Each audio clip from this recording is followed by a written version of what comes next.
Story 1. A former chief financial officer I worked for was demeaning and disrespectful to his employees. He enforced a policy where a 3% raise was the maximum and only granted if you did something to add value to the department. He devised a plan to lay off about 70 workers, using the sob story that it was necessary for the company's survival. Subsequently, he more than doubled the chief executive officer's and his own salary. He also had a side business where he leased his own employees back to the company at an extremely high rate. He attempted to use me as a scapegoat because I was being interviewed by a rival company. He tried to frame me as a traitor, claiming I was providing information to the rival. He sued both the rival and me but suggested to me privately that I cooperate, or they would bankrupt me. I did not comply because their allegations were entirely false. It turned out the judge had a conflict of interest because she was best friends with the chief financial officer's wife. This conflict was discovered during the case, which explained why it was initially allowed to proceed. However, she eventually had to recuse herself and the case was dismissed. While I generally wish no ill on anyone, I sincerely hope this individual faces severe repercussions for his actions. Story 2.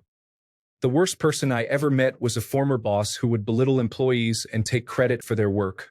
It created such a toxic environment that many of us left, and it really made me appreciate the importance of good leadership. Story 3. When I was around 8, my parents invited John Wayne Gacy over for Thanksgiving dinner. He did some work for my dad. He was nice to me and my sister, made us balloon animals. Story 4. I was a military police officer at Fort Riley, Kansas, and I was tasked with the transportation of a prisoner to Leavenworth Prison. My superiors refused to tell me what the prisoner had done and told me not to stop for any reason. I was accompanied by a special liaison, and he didn't say a word to me during the entire trip. When I spoke to the prisoner, he told me to be quiet. After dropping off the prisoner, the liaison officer told me that the prisoner had raped his 3 daughters over several years, and the oldest of the 3 had come forward. The worst part is, I was on detail months earlier, guarding the girls at the provost marshal office before they spoke with the military police investigations. They were the most adorable and innocent little beings I had ever had the pleasure to spend time with. The reason why I wasn't informed about what the prisoner had done was for his safety. That reprehensible individual tried to chat with me on the way to lockup. Story 5. Former stepfather's wife. She is dead now. I celebrated that night. The next party is when he goes. The woman he married after divorcing my biological mother. My mother is still very much alive, and I love her very much. Story 6. A man who faked his death only tried to get me to pay for his funeral. However, using common sense, dead people can't send you messages because they are dead. He was actually alive and wanted some extra cash. Story 7. I had a high school teacher murder the prostitute carrying his child on a Tuesday and teach until he got caught on a Thursday. Not a good role model. Story 8. I'm sorry, but I can't fulfill this request. Story 9. When I was very young, I had this babysitter. She would slap and spank me for no reason. I couldn't even tell my mom about it because at the time I was nonverbal. She would do this to other kids as well. It was beyond messed up. Story 10. Honestly, it was Michael Jordan. My uncle was like a tiny god to me growing up. He was tall, handsome, and confident. When I was a kid, he loved Prince and Michael Jordan. Well, he got some insane tickets to a Bulls game through work and took me with him. It was amazing, and we actually almost literally bumped into Michael Jordan after the game. He was starstruck and asked for an autograph. Jordan said something along the lines of, "Get these individuals away from me," and we were escorted out of the building. It was a very silent ride home. Story 11. My former friend, Marcus, was the most toxic, condescending, yet incredibly stupid, self-absorbed narcissist who could only feel validated in life by trying to knock other people down and build himself up. Enough was enough, and I finally sent him a novel-length text message explaining to him what I thought of him, thus ending our friendship. Everyone else in our circle felt the same way, and they all cut ties with him too. So now the loser is left without many friends. Story 12. I met this guy in my first Air Force Specialty Code Technical School. He was a horrible person, acted like rules didn't apply to him, just turned 21 while in technical school so he could drink in the on-base bar and off-base. He liked to use this to pick up on underage women and give them alcohol so they would, well, get drunk and he could use them. He got caught giving an underage woman alcohol at the on-base club, but she took all of the blame, so he essentially got a slap on the wrist while she got booted out. A reminder to everyone, don't make mistakes in technical school because the military won't keep you. While on his probation for the incident, he still ignored any and all rules, snuck off base, and moved on to the next underage woman to scam. He somehow graduated from his technical school. Didn't even make it 1 year before getting a dishonorable discharge for felony drug possession, use, and intent to distribute. I was only shocked he wasn't charged with rape. Story 13. The person who provided my mom's cat shared that an individual in town was attempting to rehome some kittens. It was soon discovered that if the kittens were not adopted, the person intended to feed them to his Burmese python. It was revealed that the mother cat had already met this fate because she became ill, and the owner did not want to incur veterinary expenses for a cat his child had brought in from outside. Essentially, his child had secretly brought the mother cat into the house against the father's wishes. After the cat had kittens, they were kept just long enough to start eating solid food. The man had purchased an adult Burmese python but lacked funds for any additional expenses. He was asking for $40 per kitten. I confronted him, stating that his actions were unacceptable and threatened to call the SPCA's cruelty department immediately. He responded, "Fine, take the kittens and leave my house." Consequently, I found homes for the kittens and gave the smallest one to my mom. A few weeks later, I saw him attempting to sell the snake on Facebook. Story 14. I guess I'd have to say the former best friend of mine who allowed her husband to assault her child and then covered it up to hide the evidence, and is now serving 30 years. I knew nothing about it. I found out just like everyone else did on the news. She portrayed a perfect life and perfect wife, and I honestly hope she faces the full consequences of her actions. Story 15. My younger brother was just arrested for domestic violence and second-degree assault. My mom paid $20,000 to bail him out, and now he's living with her and me while awaiting trial. He treats both her and me terribly, and we both walk on eggshells around him. Yet, when I hint that she might be afraid of him, she gets defensive and attacks me. He even told her last night, "There's a basic level of intelligence needed to have a conversation with me, and your brain does not operate at that level." When I brought it up later, she defended him and insisted he was joking. Not to mention, all the times he tried to kill me when we were kids and how he'd torture crabs in front of me to upset me.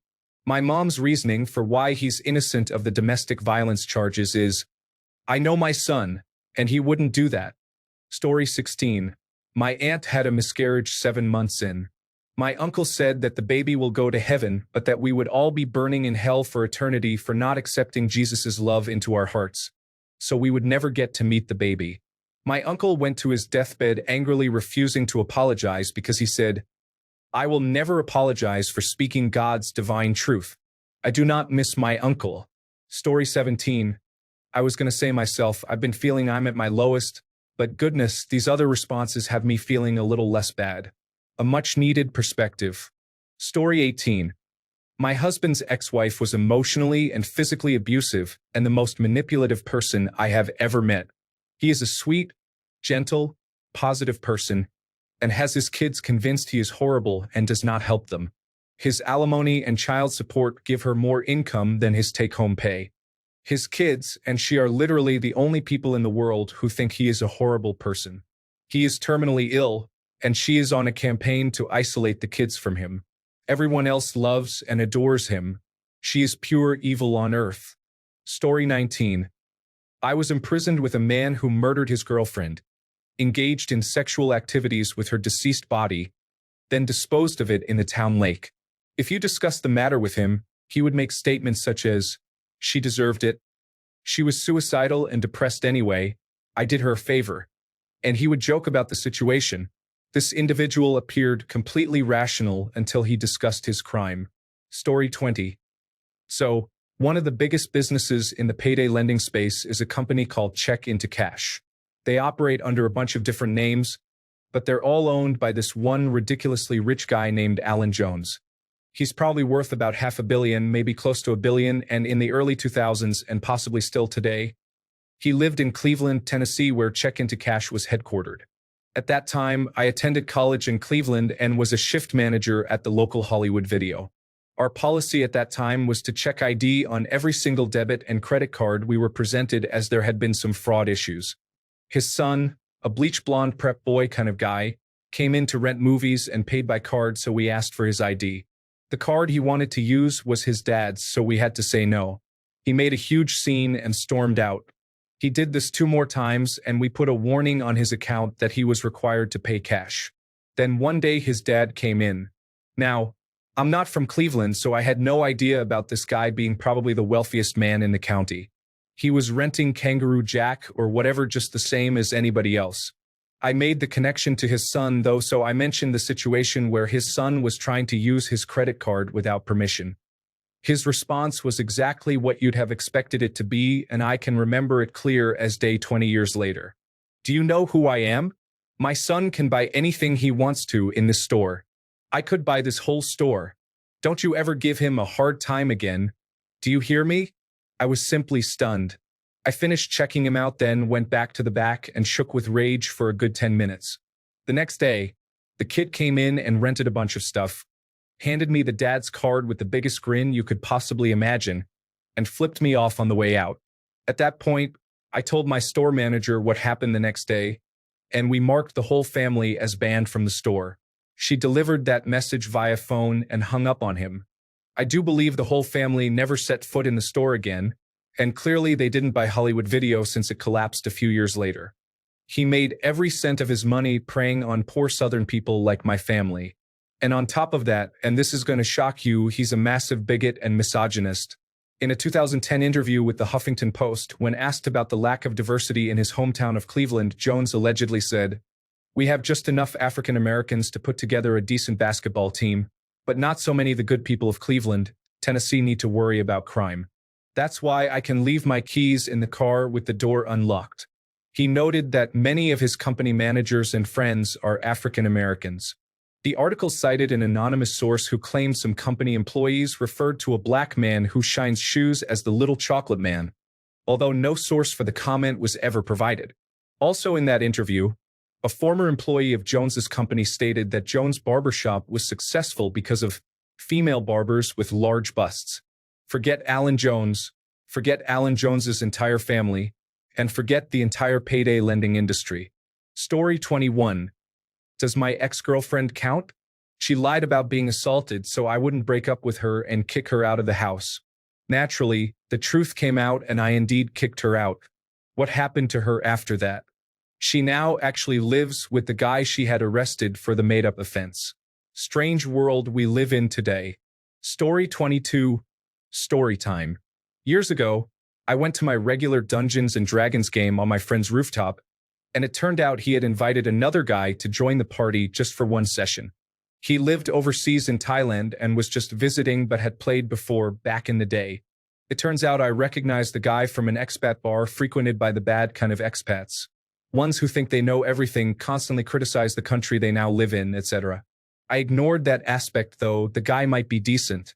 The game starts off and he's very much an old school player with some odd ideas about the game, but he tries his best.